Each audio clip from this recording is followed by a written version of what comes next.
মির্চি নিবেদন, গল্প gold mine. গল্প গোল্ড মাইন। বইটির স্বত্ব আনন্দ পাবলিশার্স প্রাইভেট লিমিটেড কর্তৃক সংরক্ষিত। মদ্যপান, ধূমপান ও মাদক সেবন স্বাস্থ্যের পক্ষে ক্ষতিকর। মির্চি গল্প গোল্ড মাইনে আপনাকে স্বাগত। মণিমাণিক্যে ভরা বাংলা সাহিত্যের কিছু কালোজয়ী উপন্যাস ও গল্প দিয়ে সাজানো আমাদের এই মির্চি গল্প গোল্ড মাইন।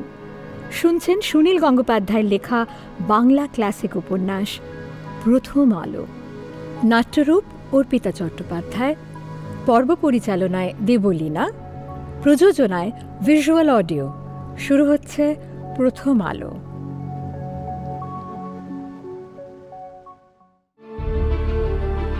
মশাইদের কোথা থেকে আসা হচ্ছে?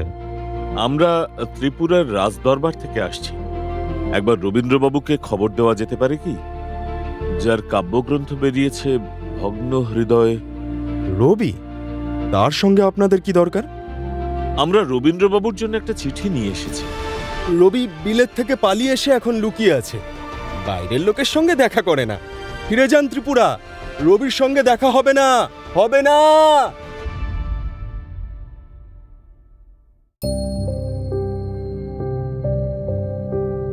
মেঘনা নদীর ধারে ভিখিরির দলে আচমকা খুঁজে পাওয়া অর্ধ উন্মাদ ভরতকে নিয়ে কলকাতায় নিজের বাড়িতে এসে উঠেছেন শশীভূষণ।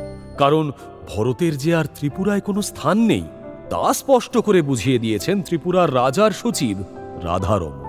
তাই রাজার টাকায় ভাড়া করা নৌকোতেও স্থান হবে না তার। কিন্তু তবু শশীভূষণ ভরতকে ছাড়েননি। নিজের বাড়িতে ভরতের থাকার চমৎকার ব্যবস্থাও করেছেন। কিন্তু রাত কাটতেই বিপদ, তাকে আর খুঁজে পাওয়া যাচ্ছে না। অস্থির হয়ে উঠলেন শশীভূষণ। কোথায় গেল ভরত?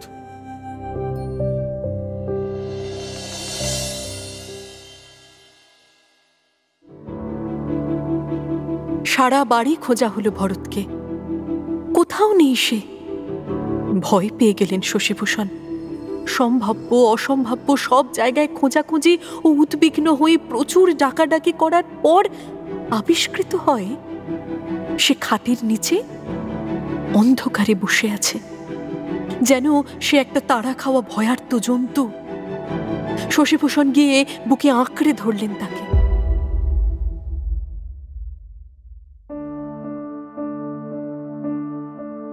শশীভূষণদের ভবানীপুরের এই বাড়িটা দুমহলা, একান্নবর্তী পরিবার। তার দুই দাদা জমিদারি বিক্রি করে দিয়ে পাটের ব্যবসা করেন। ইদানিং বিদেশে প্রচুর পরিমাণে পাট রপ্তানি হচ্ছে, ফলে ব্যবসা বেশ ভালোই জমে উঠেছে। মাঝের ভাই মণিভূষণ একজন আর্মেনিয়ানের সঙ্গে অংশীদারিত্বে নৈহাটি অঞ্চলে একটি চটকলও খুলতে চলেছেন। শশীভূষণই যে কেন ত্রিপুরার স্বেচ্ছা নির্বাসন নিয়েছেন তাই এই বাড়ির কেউ বোঝে না। মা এবং বাবা দুজনেই গত হয়েছেন। দুই বৌদি অনেকদিন পরে এই খামখেয়ালি দেবরটিকে পেয়ে খাতির যত্ন করার প্রতিযোগিতায় মেতে উঠলেন। এদিকে শশীভূষণকে নিজের ছবি তোলার সরঞ্জাম কেনাকাটি করতে হবে। মহারাজেরও কিছু নির্দেশ আছে। এছাড়া ক্যানিং লাইব্রেরি ও প্রেস বুক ডিপোজিটরি থেকে নতুন বইপত্র সংগ্রহ করা দরকার। কিন্তু তিনি বাড়ি থেকে বেরোতেই পারছেন না। বাড়ির সবাই ত্রিপুরার গল্প শুনতে চায়। সে দেশ সম্পর্কে কেউ কিছুই জানে না। পাহাড় ঘেরা সেই দেশ যেন রহস্য ও রোমাঞ্চে মোড়া। একটা ক্যাংলা চেহারার পাগল ছেলেকেই বা সেখান থেকে কেন নিয়ে এলেন শশীভূষণ?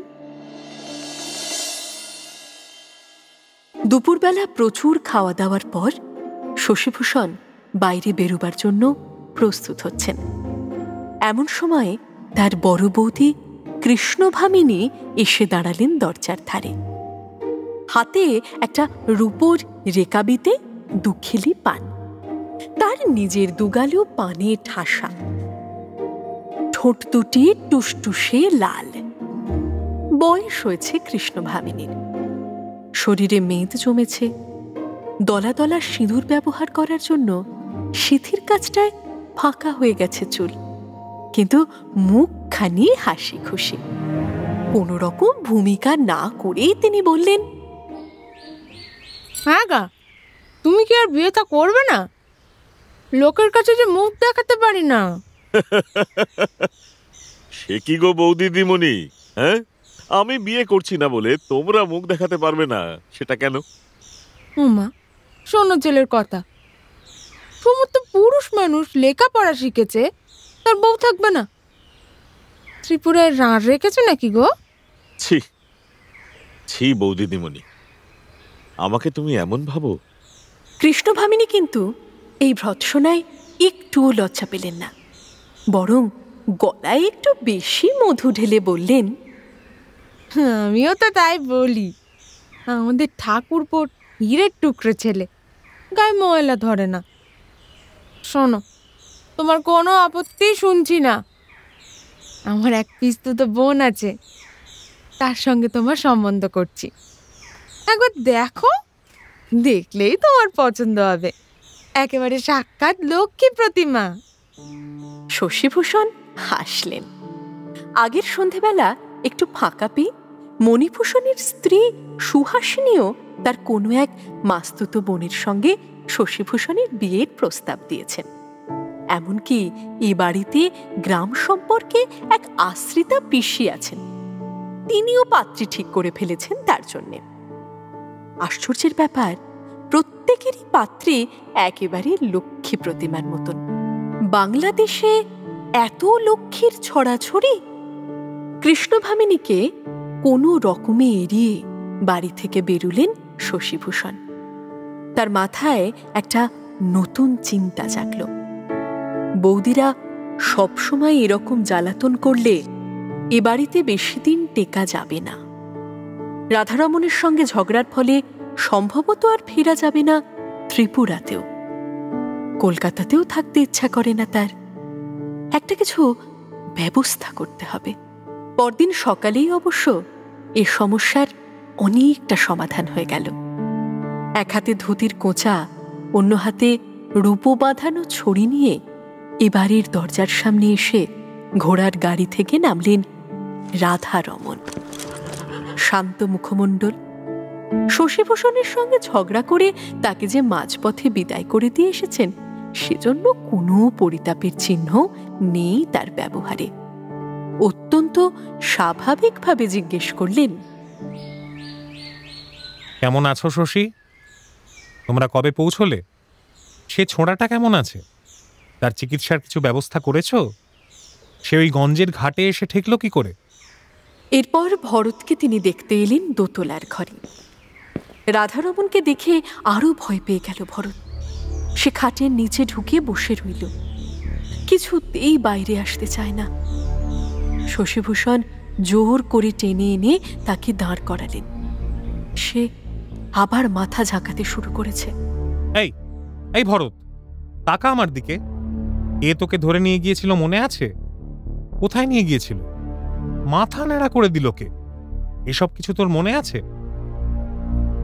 ভরত কোনো কথার উত্তর না দিয়ে সজোরে মাথা ঝাঁকাতে ঝাঁকাতে বলতে লাগলো, পাখি সব পাখি সব পাখি সব করে রব। এখনো বায়ু চড়ে আছে। একবার ডাক্তার মহেন্দ্রলাল সরকারকে দেখাও, উনি ধন্বন্তরী, ঠিক হয়ে যাবে। ভরতের মাথায় সস্নেহে হাত রেখে সে কিছু বুঝবে না জেনেও বললেন, তোর ভয় নেই, তুই একজন মহান ব্যক্তির হাতে পড়েছিস, আবার তোর ভাগ্য খুলে যাবে। এরপর নিচে নেমে এসে বৈঠকখানায় বসলেন রাধারমণ। শশীভূষণকে বললেন, পান তামাক খাওয়াও শশী, তোমার বাড়িতে প্রথম এসেছি, তোমার সঙ্গে কথা আছে। শশীভূষণ অনুভব করলেন রাধারমণের ব্যক্তিত্বের কাছে তিনি নত হয়ে যাচ্ছেন। তিনি ভেবেছিলেন এই হৃদয়হীন লোকটির সঙ্গে আর কোনো সম্পর্ক রাখবেন না, কিন্তু রাধারমণ মানি লোক হয়েও নিজেই দেখা করতে এসেছেন এবং এখন তাকে ততটা হৃদয়হীনও মনে হচ্ছে না। তা তুমি কি ঠিক করলে শশী? তুমি যদি ত্রিপুরায় ফিরে যেতে চাও, আমার কোনো আপত্তি নেই, তবে বুঝতেই পারছো ভরতকে সেখানে ফিরিয়ে নিয়ে যাওয়া তার পক্ষেই শুভ হবে না। সিমলেপাড়ায় আমার চেনা এক ব্যক্তি নিজের বাড়িতে মফস্বলের ছেলেদের রেখে লেখাপড়া শেখায়, খাওয়া দাওয়াও সেখানেই, মাসে 18 টাকা করে নেয়। সেখানে রেখে দিলে ছেলেটা মানুষ হতে পারবে। মাসিক 18 টাকা তুমি আর আমি ভাগ করে দেব, রাজার তহবিল নয়, আমি নিজের থেকে দিতে পারি 10 টাকা। এই প্রস্তাবটা তোমার কেমন মনে হয়? ভালোই তো মনে হচ্ছে, তবে রাধারমন বাবু, আমি একটু ভেবে দেখি। ঠিক আছে? ভাবো ভাবো। আচ্ছা, তুমি ত্রিপুরায় আবার যাবে তো?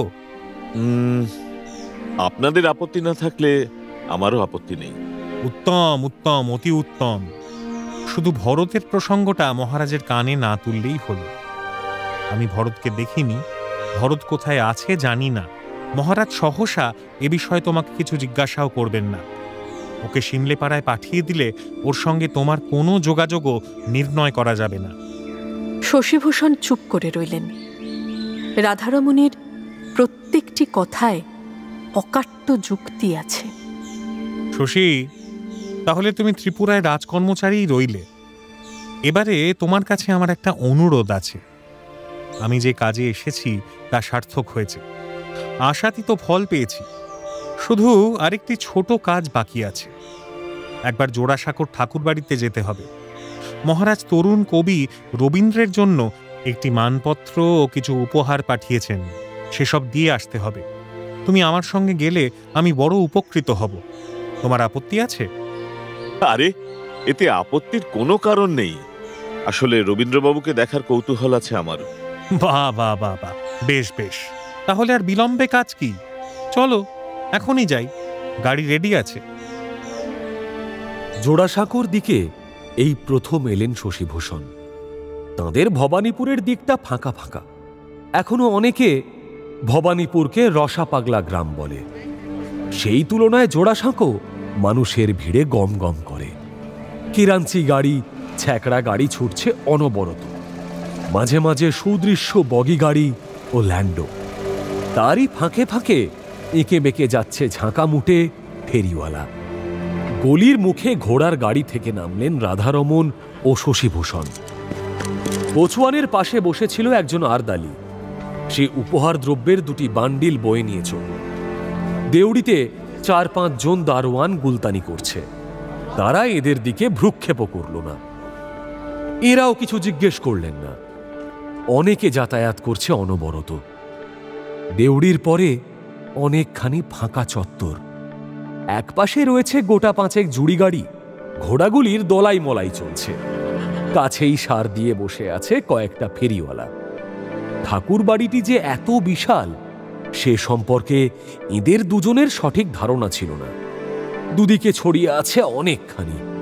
তারপরেও কর্মচারী দাসদাসীদের ছোট ছোট বাড়িঘর। পেছন দিক থেকে মাথা তুলে আছে একটা মস্ত বটগাছ। কিছু স্ত্রীলোক কাঁখে কলসি নিয়ে সেদিকে যাচ্ছে দেখে বোঝা যায় একটা পুকুরও আছে।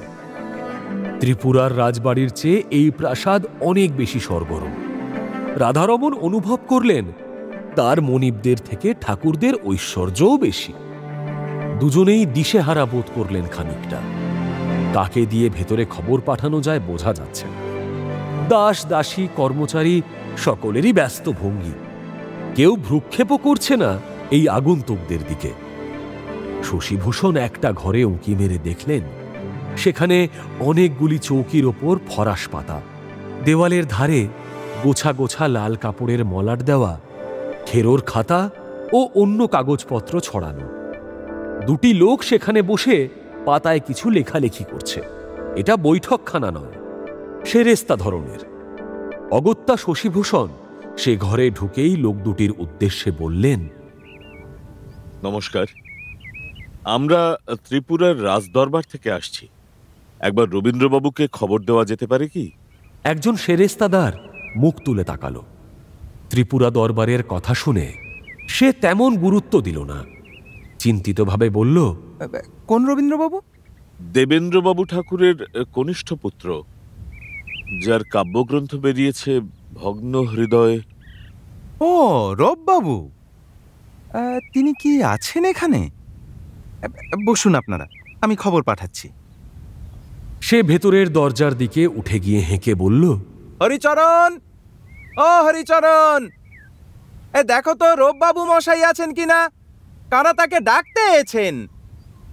ভেতর থেকে একটা অদৃশ্য কণ্ঠ আর একজনের উদ্দেশ্যে বলল, রোশকে, রোশকে, তিনতলায় রোববাবু মশাইকে গিয়ে বল, দুজন মানুষ দেখা করতে এসছে। মনে হলো যেন সেই লোকটিও আবার অন্য একজনকে দায়িত্ব হস্তান্তরিত করল। এই বার্তা প্রতিধ্বনিত হয়ে উঠতে লাগলো উপরের দিকে। রাধারমণ শশীভূষণের পাশে এসে দাঁড়িয়েছেন। সে রেস্তাদারটি অনুরোধ করাতেও তিনি ফরাসের ওপর বসলেন না। ঘরে কোনো চেয়ারও নেই, দুজনেই দাঁড়িয়ে রইলেন। সময় কাটতে লাগলো, ভেতর থেকে কোনো উত্তর আসে না। রাধারমণ ভেতরে ভেতরে বিরক্ত হচ্ছেন। আগে থেকে লোক মারফত খবর পাঠিয়ে আসা উচিত ছিল, কিন্তু তাঁর হাতে যে সময় নেই। কালই তাকে আবার ত্রিপুরার দিকে রওনা দিতে হবে। সে রেস্তাদার দুজন কাজে ব্যস্ত। একজন একসময় মুখ তুলে বলল, জ্যোতিবাবু মশাই আর নতুন বৌঠান এখন চন্দননগরে রয়েছেন। হঠাৎ এই অপ্রাসঙ্গিক খবরটির কি তাৎপর্য তা রাধারমণ বা শশীভূষণ বুঝলেন না। মহারাজের উপহার রবি ঠাকুরের হাতে হাতে দেওয়ার নির্দেশ আছে। সেই জন্য শশীভূষণ বললেন, আমরা রবীন্দ্রবাবুর সঙ্গেই দেখা করতে এসেছি। আরও কয়েক মিনিট পরে একজন এসে দরজার কাছ থেকেই উঁকি দিয়ে সে রেস্তাদারটিকে বলে গেল, ভুজঙ্গবাবু, রোববাবুর ঘর তালা বন্ধ, তিনি কলকাতার বাইরে চন্দননগরের বাগান বাড়িতে। শশীভূষণ ও রাধারমণ পরস্পরের দিকে তাকালেন। চন্দননগরের বাগান বাড়ি? চন্দননগরের বাগানবাড়ি মানে গোন্দলপাড়ায় গঙ্গার ধারে মোরান সাহেবের রাজপ্রাসাদ তুল্য বাগানবাড়ি। নীলের ব্যবসায়ী মোরান সাহেব এই বাগানবাড়িটি বানিয়েছিলেন খুব শখে ও যত্নে। এখন নীলের কারবারে মন্দা চলছে, প্রায় বন্ধ হবারই মুখে। তাই এই কুঠি বাড়িটি ভাড়া দেওয়া হয়। এই বাড়ির একেবারে গঙ্গার তীর থেকেই পাথরে বাঁধানো সিঁড়ি ধাপে ধাপে উঠে গেছে ওপরে, মিশেছে এক সুবিশাল বারান্দায়। তারপর ঘরগুলির আকৃতিও বিচিত্র। ঘরগুলি সমতলে নয়, কোনোটি একটু উঁচুতে, কোনোটি কয়েক সিঁড়ি নিচে, কোনো ঘরে পাশাপাশি নয়। দরজাগুলিও বিভিন্ন দিকে। এ বাড়িতে কোনোদিনই অতি পরিচয়ের একঘেয়েমি আসবে না। নদীর গা ঘেঁষেই রয়েছে একটি প্রশস্ত বৈঠকখানা। তার সব জানালায় রঙিন ছবিওয়ালা কাঁচ বসানো। প্রতিটি ছবি এক একটি মধুর দৃশ্য। তার মধ্যে একটি ছবি বিশেষভাবে দৃষ্টি আকর্ষণ করে। ঘন পাতার একটি গাছের ডালে বাঁধা রয়েছে একটি দোলনা। তাতে বিভোর হয়ে দুলছে দুই যুবক যুবতী। দেখলেই মনে হয় সম্পূর্ণ নির্জনতার স্বাদ উপভোগ করছে ওরা দুজন। এবারের দুপাশে এবং পিছন দিকে অনেকখানি বড় বাগান, তাতে প্রচুর ফল ফুলের গাছ। একটি বড় আম গাছের ডালে টাঙানো আছে সত্যিকারের দোলনা। নদীর ঘাটে বাঁধা আছে একটি সুদৃশ্য নৌকো। এই ঘাটে অন্য কারোর নৌকো ভিড়তে পারে না। বর্তমানে এখানে সস্ত্রীক বসবাস করতে এসেছেন জ্যোতিরিন্দ্রনাথ, দেবেন্দ্রনাথ ঠাকুরের ষষ্ঠ সন্তান। দীর্ঘকায়, মজবুত গড়ন, টানা টানা চোখ, কুঞ্চিত চুল, তার রূপ দেবোপম। দেবেন্দ্রনাথের চতুর্দশ পুত্রকন্যার মধ্যে তার ব্যক্তিত্বই সবচেয়ে উজ্জ্বল, রূপে গুণে সমান। তিনি খেলাধুলো, অশ্বারোহণ ও শিকারে দক্ষ। পিতার অনুপস্থিতিতে জমিদারির কাজ তিনি নিজেই পরিদর্শন করেন। আবার সাহিত্য ও সঙ্গীতে তার যশ অনেকখানি ছড়িয়ে পড়েছে। তিনি বেহালা বাজাতে পারেন, পিয়ানো বাজাতে জানেন, সঙ্গীত রচনা করে সঙ্গে সঙ্গে সুর বসিয়ে দেন। নাট্যকার হিসাবে তিনি রীতিমতো সফল। তার রচিত নাটক সাধারণ রঙ্গমঞ্চেও অভিনীত হয় নিয়মিত। বাংলার সকলেরই চোখ ঠাকুরবাড়ির এই প্রতিভাবান তরুণটির দিকে। অনেকেরই ধারণা তিনি অসাধারণ কীর্তি রেখে যাবেন। আকাশে এখন রঙের খেলা। অস্ত যাচ্ছেন সূর্যদেব। ঘাটের সিঁড়িতে নদীর দিকে মুখ করে দাঁড়িয়ে আছেন জ্যোতিরিন্দ্রনাথ। হাতের উপর হাতল বসানো পাতলা পোর্সেলিনের চায়ের পেয়ালা, তাতে চুমুক দিতে দিতে তিনি সূর্যাস্তের শোভা উপভোগ করছেন। একবার মুখ ফিরিয়ে জিজ্ঞেস করলেন, রবি কোথায়? রবি নামেনি? বাগানে সাজানো রয়েছে বেতের গোল টেবিল ও কয়েকটি চেয়ার। একটি চেয়ারে বসে আছেন জ্যোতিরিন্দ্রনাথের স্ত্রী কাদম্বরী। তিনিও সাধারণ নারীদের তুলনায় লম্বা, গাঢ় ভুরু, বড় বড় চোখের পাতা, কৌতুকময় চোখ। এর সঙ্গেও তুলনা দেওয়া যায় কোনো গ্রিক দেবীর। বস্তুত অন্তরঙ্গ মহলে তার ডাকনাম হেকেটি। তার আরও একটি ডাকনাম আছে। জ্যোতিরিন্দ্রনাথের পরে আরও অনেক ভাই বোন জন্মে গেলেও অনেকের কাছে তিনি নতুন বা নতুনদা নামে পরিচিত। সেই অনুসারে তাঁর স্ত্রী নতুন বৌঠান। দেবেন্দ্রনাথের অন্যান্য পুত্রবধূরাও এসে গেছে, কিন্তু কাদম্বরী নতুন বৌঠানই রয়ে গেলেন। তিনি পুরনো হবেন না। মাথার চুল সামনের দিকে পাতা কাটা, পরনে ঘটি হাতা ব্লাউজ, সাদা সিল্কের শাড়ি। কাদম্বরীও চা পান করতে করতে একটি বই পড়ছিলেন, একটি চটি কাব্যগ্রন্থ।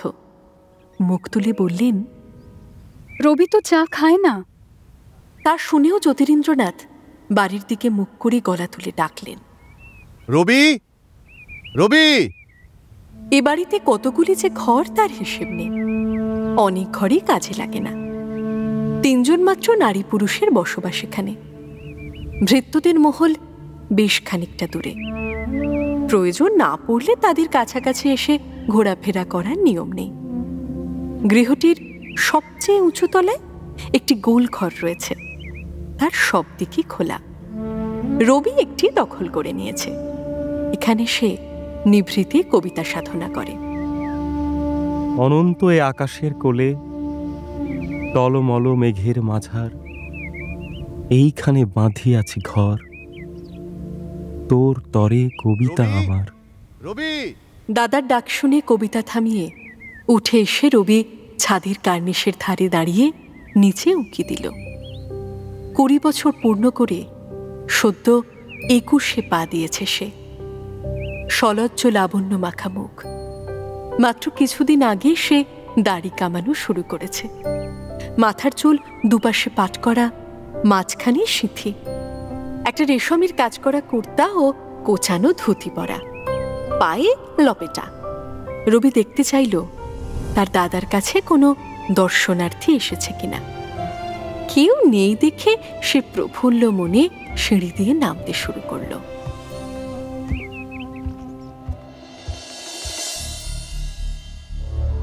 ওদিকে জোড়াসাঁকোয় রবির জন্য ত্রিপুরার 2 দর্শনার্থী শশীভূষণ ও রাধারমণ রবিবাবু এখানে নেই শুনে কি করবেন বুঝে উঠতে পারছেন না।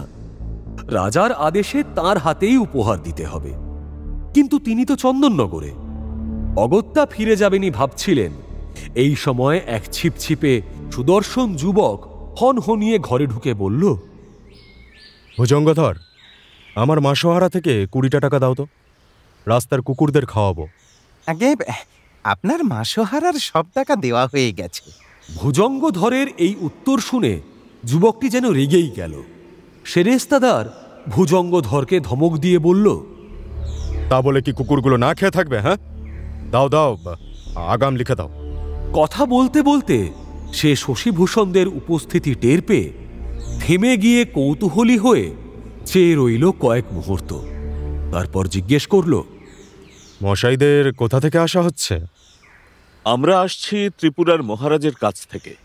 ত্রিপুরার নাম শুনেই যুবকটির চোখ গোল গোল হয়ে গেল। খুবই বিস্মিত হয়ে বলল, ত্রিপুরা? সে তো পাহাড়ের কোলে লুকিয়ে থাকে, কেউ দেখতেও পায় না। সেখানকার রাজারা মুক্তাভস্য, হিরেভস্য খায়, তাই না? কিন্তু বাবা মশাই আলমোড়ায় গেছেন যে? তার সঙ্গে তো দেখা হবে না। আমরা রবীন্দ্রবাবুর জন্য একটা চিঠি নিয়ে এসেছি। রবি? রবি তো বাচ্চা ছেলে, তার সঙ্গে আপনাদের কি দরকার? সে বিলেত থেকে পালিয়ে এসে এখন লুকিয়ে আছে, তা জানেন না? আসলে তিনি একটি কাব্যগ্রন্থ লিখেছেন, সেজন্যই আমরা ত্রিপুরার। যুবকটি শশীভূষণের কথা মাঝপথে থামিয়ে দিয়ে বলল, হ্যাঁ হ্যাঁ, রবি কবিতা লেখে, বেশ তোফা লেখে। আমরাই ওর বই ছাপিয়ে দিই, বিক্রি হয় না মোটে। আমি কে জানেন? আমি হচ্ছি রবির ঠিক ওপরের দাদা, সোম। কি বিশ্বাস হচ্ছে না? এই ভুজঙ্গধরকেই জিজ্ঞেস করুন না। ওহে ভুজঙ্গ, আমি সোমবাবু নই? আগে হ্যাঁ। নিজেকে সোমবাবু হিসেবে প্রমাণ করতে পেরে যুবকটি যেন খুব খুশি হল। এবার একগাল হেসে বলল, আমিও কবিতা লিখতে পারি। রবি গান গায়, আমি তার চেয়েও ভালো গান গাই। শুনবেন আমার গান? এবার সে দুহাত তুলে বেশ চেঁচিয়ে গান ধরল। দেখিতে তরঙ্গময় ভব পারাবার। তরঙ্গ বোঝাবার জন্য দুহাত কাঁপিয়ে নাচের ভঙ্গি করল। ক্রমশ সে নৃত্য উদ্দাম হল। নাচতে নাচতে রাধারমণের হাত চেপে ধরে বলল, অমন গোমরা মুখে দাঁড়িয়ে কেন? আপনিও নাচুন আমার সঙ্গে, নাচলে মন ভালো হয়ে যায়। এই সময় একজন হৃষ্টপুষ্ট গৌরবর্ণ সুদর্শন পুরুষ দ্রুত ঘরে ঢুকে এসে সোমের কাঁধ ধরে বললেন, এ কি সোম, কি করছো? বাইরে থেকে ভদ্রলোকেরা এসেছেন, এসব কি করছো? সোম নাচ গান থামিয়ে লোকটিকে সরলভাবে বলল, কিছু করিনি তো, ওদের গান শোনাচ্ছিলাম। রবির থেকে আমি ভালো গান গাই কিনা বলো? ওদের নাচতে বলছিলাম আমার সঙ্গে। নাচলে মন ভালো হয় না গুণদাদা? গুণদাদা মানে গুণেন্দ্রনাথ ঠাকুর, দেবেন ঠাকুরের দাদা গিরীন্দ্রনাথের ছোট ছেলে। তাঁর কাকা দেবেন ঠাকুরের সপ্তম পুত্র এই সোম। সোমেন্দ্রনাথকে তিনি বিশেষ স্নেহ করেন। এখনো তাই ভাইয়ের হাত ধরে স্নেহের সঙ্গেই বললেন, না সোম, সবার সামনে এমন হঠাৎ নাচতে নেই। চলো এখন ভেতরে চলো, লক্ষ্মী ভাইটি আমার। ততক্ষণে অন্দর থেকে আর একজন ভৃত্যও এসে গেছে। দুজন সোমের দু কাঁধ ধরে আস্তে আস্তে টেনে নিয়ে গেল অন্দরমহলে। যেতে যেতে সে ঘাড় ঘুরিয়ে শশীভূষণদের বলতে লাগলো, রবি বিলেত থেকে পালিয়ে এসে এখন লুকিয়ে আছে, বাইরের লোকের সঙ্গে দেখা করে না। ফিরে যান ত্রিপুরা, রবির সঙ্গে দেখা হবে না, হবে না। সোম দাদা যা বলে গেল তা কিন্তু নেহাতি মন গড়া কথা নয়। সত্যি ইদানিং রবি বাইরের লোকদের সংসর্গ পারতপক্ষে এড়িয়ে যেতে চায়, এমনকি আত্মীয় স্বজনদের সামনেও অস্বস্তি বোধ করে। এ সংসারে আর যা কিছুরই অভাব থাক, অযাচিত মন্তব্য বা উপদেশ দেওয়ার মানুষের অভাব নেই। অনেকে শুভাকাঙ্ক্ষীর ছদ্মবেশে হাসি মুখে গরল মাখা তীর নিক্ষেপ করে আনন্দ পায়। যেমন ইদানিং অনেকেই দেখা হলেই তাকে প্রশ্ন করে, কি রবি, এবারেও বিলেতে গিয়ে কিছু করতে পারলে না, শুধু ফিরে এলে?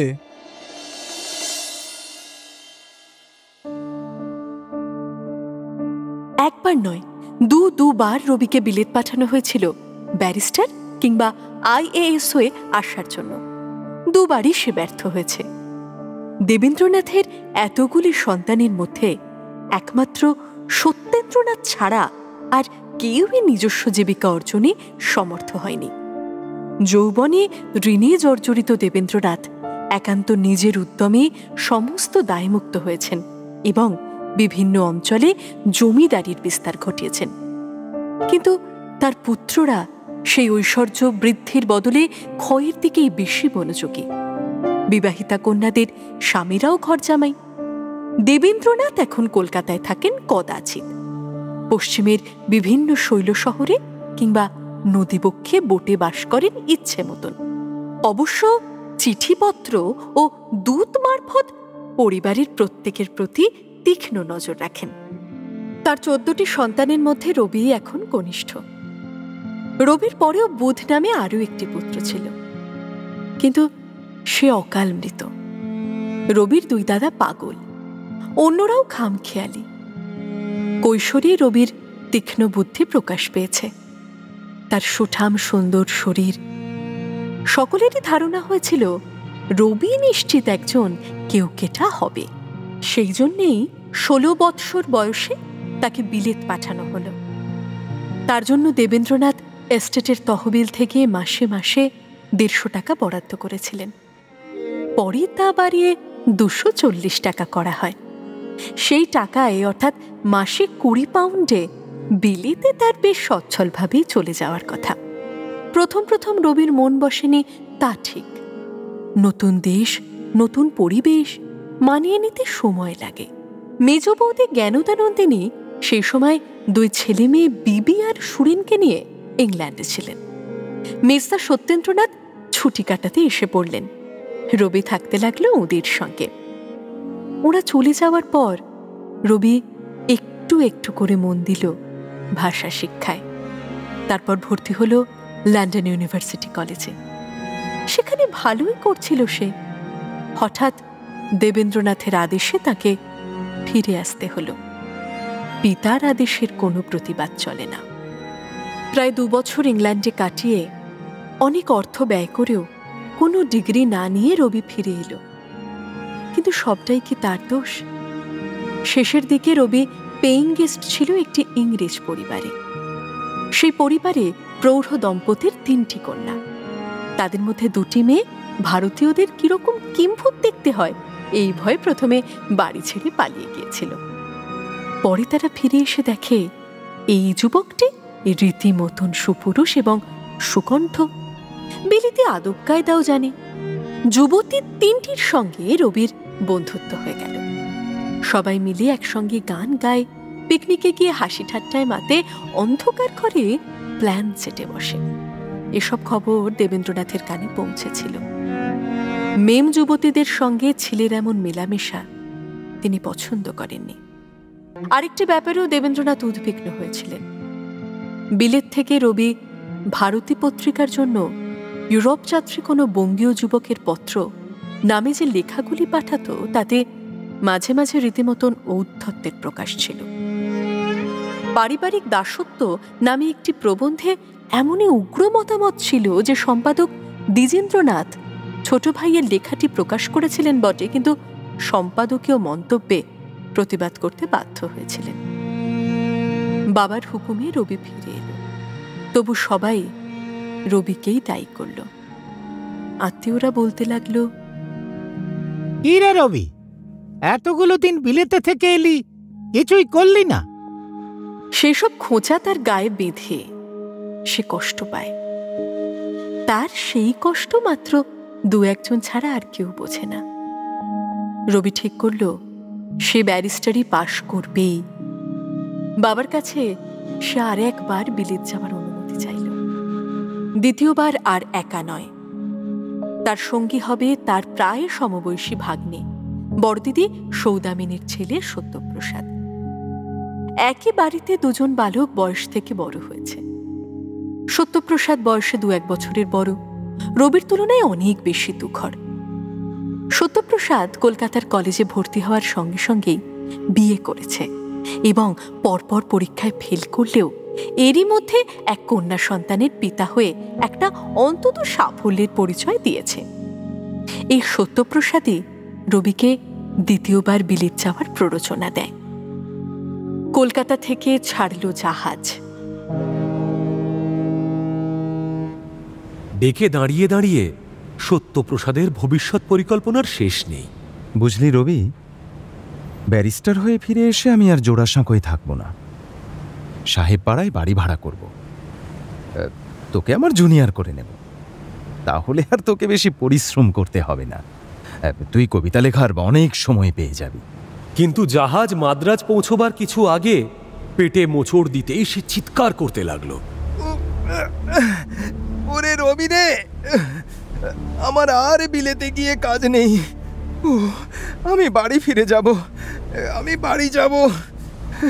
ওরে বাবারে, পেটে বড় মোচড় দিচ্ছে রে, গা পাক দিচ্ছে, মাথা বন বন করে ঘুরছে। এখনই না বাড়ি ফিরলে আমি মরেই যাব রে রবি। আরে ধুর, এটা তো সি সিকনেস, একদিন পরেই কেটে যাবে।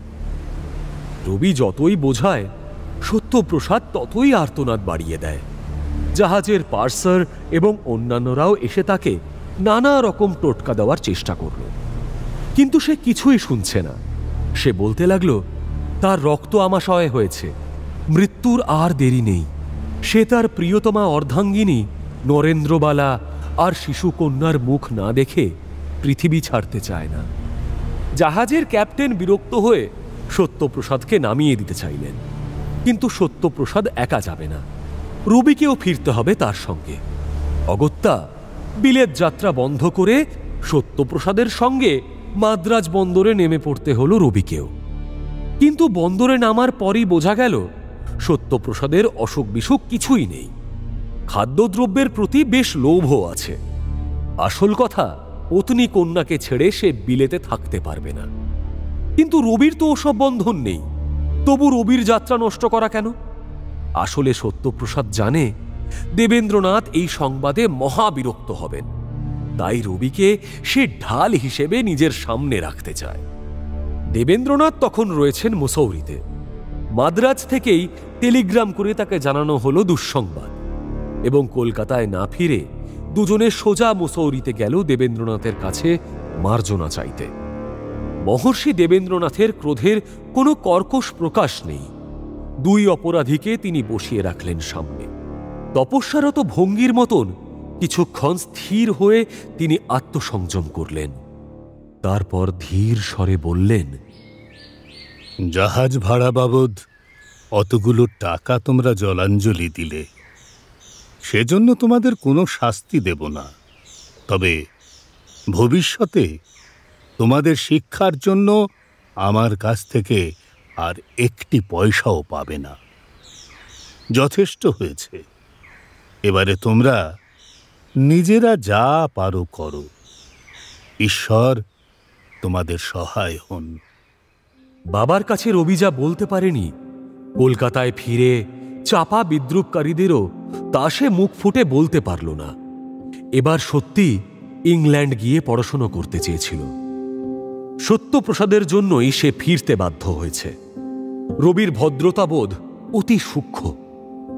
সত্যপ্রসাদের নামে দোষ চাপাতে তার রুচিতে বাধে। এদিকে সত্যপ্রসাদ সবার সামনে বেশ বীরত্বের সঙ্গে বলল, আমি আর রবি ঠিক করলুম ওই ম্লেচ্ছদের দেশে গিয়ে স্যান্ডউইচ আর মশলা ছাড়া সেদ্ধ মাংস খেয়ে বছরের পর বছর কাটাবো না। গরম ভাত, মুসুরির ডাল আর মৌরলা মাছ না পেলে কি আর বাঙালি ছেলে বাঁচে? খুব জোর বেঁচে গেছি বাবা। সত্যপ্রসাদ আসল সত্য প্রকাশ করল না। রবি সেখানে উপস্থিত থেকেও প্রতিবাদ করল না। রবি মিথ্যে কথা বলতে প্রায় অক্ষম, আবার সত্যের বড়াই করে কোনো ক্রমেই অন্যকে আঘাত দিতে পারবে না সে। রবি অনেকদিন মাতৃহীন। বড় দিদি সৌদামিনী তার মাতৃসমা। সত্যপ্রসাদকে সবাই অভিযুক্ত করলে বড় দিদি দুঃখ পাবেন ভেবে রবি নীরব থাকল। এই সময় পলায়নই শ্রেষ্ঠ পন্থা। জ্যোতিরিন্দ্রনাথ তাঁর পিতার মতনই এক বাড়িতে বেশি দিন থাকতে পারেন না। শহরের বিভিন্ন অঞ্চলে কিংবা শহরের বাইরে এক একটি সুরম্য অট্টালিকা ভাড়া নিয়ে কাটিয়ে যান কিছুদিন। কলকাতায় ফিরেই রবি যখন শুনল যে জ্যোতিদাদা ও নতুন বৌঠান রয়েছেন চন্দননগরের বাগান বাড়িতে, রবি চলে গেল সেখানে। অবিলম্বেই তার চিত্তশুদ্ধি হল। এই দুজনের সান্নিধ্যেই সে সব সময় পায় প্রকৃত মুক্তির স্বাদ। এখানে দিন কাটছে যেন স্বর্গের এক একটি দিন। প্রতিটি মুহূর্ত এক এক বিন্দু অমৃত। সারাদিন কোনো পরিকল্পনা নেই, কোনো উদ্বেগ নেই, কোনো কর্তব্য নেই, কোনো দায়িত্ব নেই। যখন যা মন চায় তখনই তা করা যায়। ইচ্ছে করলে বাগানে গিয়ে দোলনায় বসে দোলা যায়, গাছ থেকে ফল পাড়া যায়, নদীতে নৌকা বিহারে যাওয়া যায়। আবার ঘন্টার পর ঘন্টা বিছানায় বুকে বালিশ দিয়ে উপর হয়ে শুয়ে কবিতা লেখার চেষ্টা করলেও বাধা দেবে না কেউ। তিনজনে একসঙ্গে থাকলে গান হয়, গানের পর গানে নতুন নতুন গান, সেই সঙ্গে হাস্যের উচ্ছলতা। জ্যোতিদাদা জীবনকে উপভোগ করতে জানেন। এক একদিন এক এক রকম পরিবেশ সৃষ্টি করেন। মাঝে মাঝে তাকে অবশ্য কাজের জন্য বাইরে যেতে হয়, কলকাতাতেও যেতে হয়, ফিরতে রাত হয়। সেই সব সময় নতুন বৌঠান আর রবি এই দুজনেই দুজনের সঙ্গী। দুজনেরই রয়েছে পরস্পরের জন্য অপুরাণ গল্প। সময় ওদের হাতের তালু দিয়ে অলক্ষ্যে ঝরে যায় বালির মতন। কাদম্বরী রবির চেয়ে মাত্র 1.5-2 বছরের বড়। তিনি এখনো মা হননি। তিনি অসংসারী নারী। তার শরীর ও মন জুড়ে রয়েছে শিল্পীর সুষমা। এই লাজুক দেবরটিকে প্রীতি ও বন্ধুত্ব দিয়ে তিনি সব সময় আপন করে রাখেন। আর রবিও তার মন সম্পূর্ণ মুক্ত করে দিতে পারে শুধু এই নতুন বৌঠানেরই কাছে। বাগানে এসে রবি দেখল জ্যোতি দাদা মাঝি মল্লাদের কি সব নির্দেশ দিচ্ছেন। এদিকে আয় রবি, ঠিক করেছি আজকের রাতটা গঙ্গার বুকে কাটাবো। এমন আকাশের রূপ 1,00,000 বছরে একদিন হয়। কি গো, দুপুর থেকে তুমি ওপরতলায় নিরুদ্দেশ। কটা কবিতা লেখা হলো? যা লিখেছি তার থেকে না লিখেছি বেশি। সেই না লেখা লাইনগুলিই বোধহয় আসল কবিতা। সেই লাইনগুলি ধরতে পারছি না, কে যেন আড়াল করে দাঁড়ালো। কে গো, কে? ঘাটে বাঁধা বোটটি একটি ছোটখাটো বজরা। এর ছাদটি চৌকো ধরনের। কেউ যাতে অসাবধানে জলে না পড়ে যায় সেজন্য দুদিকে রেলিং দেওয়া। সে ছাদের উপর ফরাস পেতে মখমলের তাকিয়া দেওয়া হলো। সঙ্গে নেওয়া হলো পানীয় জল, কিছু মুখরোচক খাবার।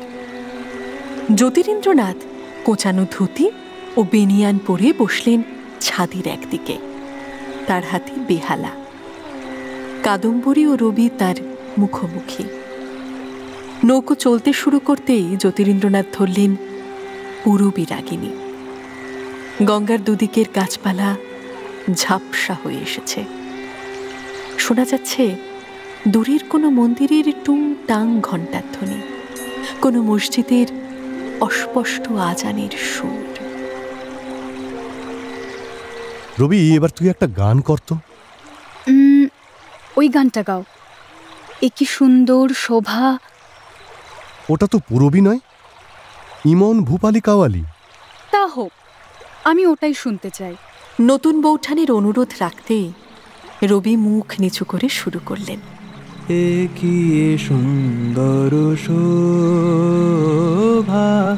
এ কি সুন্দর শোভা, কি মুখ হেরিয়ে, কি মুখ হেরিয়ে। বোটের 3 জন মাঝিকে নীরব থাকার নির্দেশ দেওয়া আছে। শুধু ঝাপ ঝাপ দাঁড়ির শব্দ। জ্যোতিরিন্দ্রনাথ পাশে রাখা ফরাসি ব্র্যান্ডির বোতল থেকে গ্লাসে ঢেলে মৃদু মৃদু চুমুক দিচ্ছেন। তারপর তিনিও বেহালায় ধরলেন ইমনের সুর। একসময় একটু থেমে তিনি যেই সিগারেট ধরালেন, নতুন বৌঠান রবিকে বললেন, তুমি আরেকখানি গান ধরো। এবারে আর কোন গান জিজ্ঞেস করতে হলো না।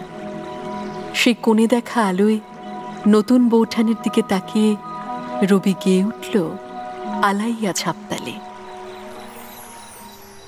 তোমারে করিয়াছি জীবনের ধ্রুব তারা, এ সমুদ্রে আরো কভু হব না কো পথহারা।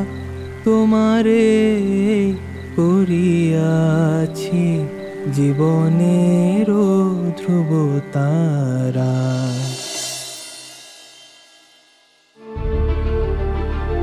চন্দননগরের স্বপ্নের মতো বাগানবাড়ির এই আনন্দের জীবনযাপনে মত্ত সদ্য তরুণ রবীন্দ্রনাথ কি জানতে পারবেন সেই সুদূর ত্রিপুরা রাজ্যে রাজা বীরচন্দ্র মাণিক্যের জীবনে তার লেখা কতটা প্রভাব ফেলেছে? রাধারমণ আর শশীভূষণ কি মহারাজের উপহার তাকে না দিয়েই ফিরে যাবেন ত্রিপুরা? তাঁর ভগ্ন হৃদয় কাব্যগ্রন্থের এই স্বীকৃতির কথা জানবেন না এই তরুণ কবি?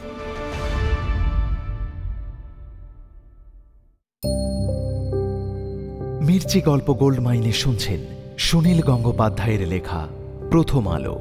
উপস্থাপনায় শিবাশিস বন্দ্যোপাধ্যায়, নাট্যরূপ অর্পিতা চট্টোপাধ্যায়, পর্ব পরিচালনায় দেবলীনা, মুখ্য চরিত্রে কথক অর্ঘ্যমাল্য মাইতি ও পিয়ালি পাঠক, ভরত দেবজিৎ মুখার্জি, রাধারমণ সৌনক সান্যাল, শশীভূষণ রূপন দাশগুপ্ত, কাদম্বরী বুলবুল বিশ্বাস চক্রবর্তী, রবি সৌমেন চক্রবর্তী, দেবেন্দ্রনাথ শেখর দাস, কৃষ্ণ ভামিনী নন্দিনী দে, যতীন্দ্রনাথ অভিষেক মুখার্জি। এছাড়াও রয়েছে অন্যান্য শিল্পীবৃন্দ। আবহ সঙ্গীত জয় ঘোষ, প্রযোজনায় ভিজুয়াল অডিও, সৃজনশীল পরিচালনায় ইন্দ্রাণী চক্রবর্তী। শুনলেন মির্চি গল্প গোল্ডমাইন, সুনীল গঙ্গোপাধ্যায়ের লেখা প্রথম আলো।